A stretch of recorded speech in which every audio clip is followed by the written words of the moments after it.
l'innovation. Bonjour Yannick. Bonjour Sacha. Donc aujourd'hui, on va vous présenter la 4e matinée de la semaine de l'innovation, interviewée par nos journalistes. Comment tu es cette semaine du coup, Sacha? Moi j'aime bien cette semaine avec toutes les activités différentes qui sont proposées. Et toi, qu'en penses-tu du coup? Moi je pense que c'est plutôt bien parce qu'on veut découvrir du coup des activités qu'on n'avait pas fait en 6e du coup. Parce que quand par exemple les fusées à eau on ne pouvait pas faire en 6e, du coup là on peut le faire en 5e. Oui, et aussi toutes les activités qu'on ne peut pas faire en temps normal lors d'une journée scolaire normale. Ouais, du coup c'est ça. Premier reportage. Pour le premier reportage, nous allons vous présenter l'atelier chasse au trésor. Par Monsieur Catrice.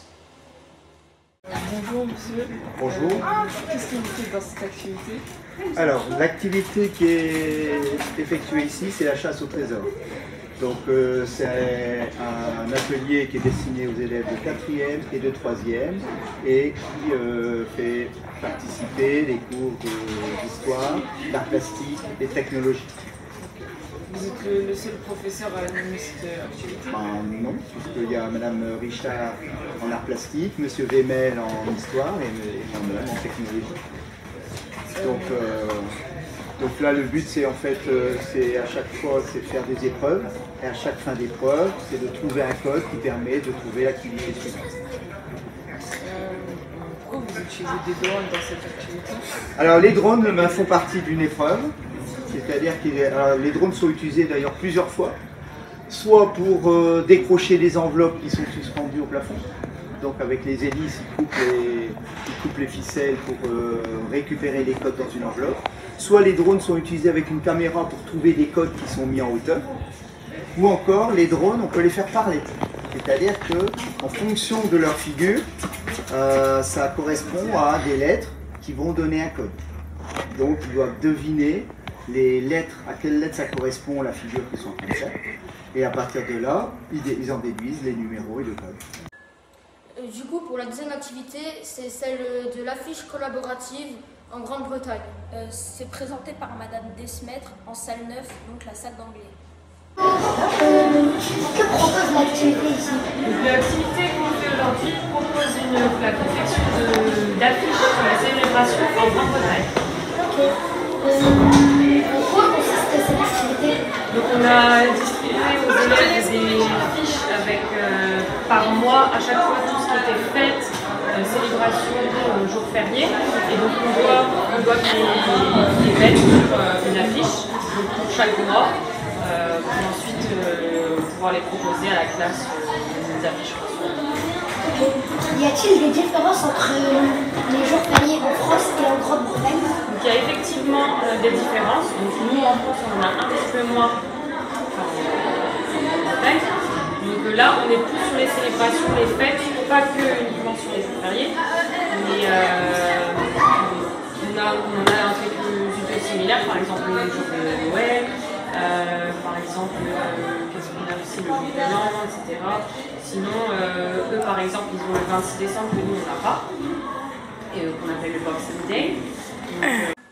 Une autre activité de la matinée, l'activité Handicap ou PACA, présentée par Madame Brouvin en salle 6, là où on aura plein d'activités où on apprend à savoir qu'est-ce qu'un handicap, à être aveugle, la dyspraxie et aussi tout ce qui va être dyscalculique. Mise en place pour sensibiliser l'handicap. Alors on a mis en place des ateliers, différents ateliers qui expliquent en fait et qui montrent aux élèves les handicaps invisibles pour que les élèves prennent conscience en fait que dans chaque classe il y a des élèves qui en souffrent et savoir aussi également comment ils peuvent aider leurs camarades. Pourquoi avoir choisi le titre Pourquoi avoir choisi ce titre?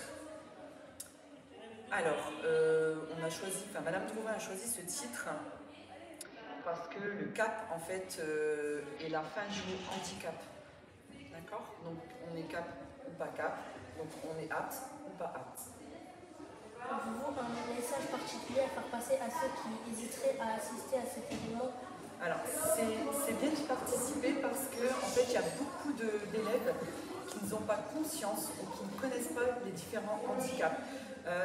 Chaque jour, dans notre vie quotidienne ou même dans le temps scolaire, on est en fait confronté à cet handicap tout le temps. Et en fait, c'est bien de les savoir et aussi de les reconnaître pour pouvoir adapter un comportement en fait, vis-à-vis des autres et avoir du respect.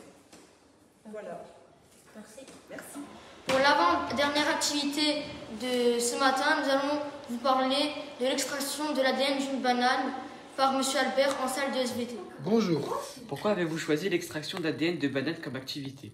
Parce que dans le programme de 3e, on parle de l'ADN, des gènes, des allèles, donc on leur montre qu'on peut facilement extraire de l'ADN avec du petit matériel qu'on peut avoir dans sa cuisine. Pourquoi avoir choisi une banane? Parce que c'est plus simple à extraire l'ADN qu'une banane. Avant je travaillais avec l'oignon, mais ça sent un petit peu, donc j'ai choisi la banane. Quels sont les éléments clés pour réussir cette extraction? Avoir le matériel déjà, et puis suivre le protocole qu'on leur donne. Okay. Quel autre type d'ADN pourrait-on extraire avec cette méthode? Tu peux extraire tous les ADN que tu veux, mais c'est plus ou moins compliqué. On pourrait travailler chez l'humain aussi. Il faudrait couper un membre et puis on ne va pas faire. Pendant la semaine de l'innovation, on a pu faire un concours d'orthographe et à la suite de ce concours, il y a eu 4 gagnants. Ces 4 gagnants ont gagné une place de cinéma pour leur film de leur choix. Venez, asseyez-vous.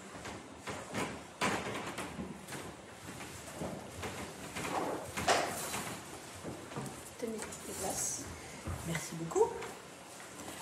Donc, on gagnait tout d'abord pour ce fameux concours d'orthographe 4 élèves de niveaux différents. Nous avons ici présent aujourd'hui Attic qui est en classe de 3e et qui gagne une place de cinéma. Nous avons également Enora en classe de 5e qui a gagné une place de cinéma. Et reste également 2 places, une pour Aélis qui est en classe de 5e D et Héloïse qui est en classe de 4e C. Et on les félicite pour leur brillant parcours au cours de ce concours d'orthographe.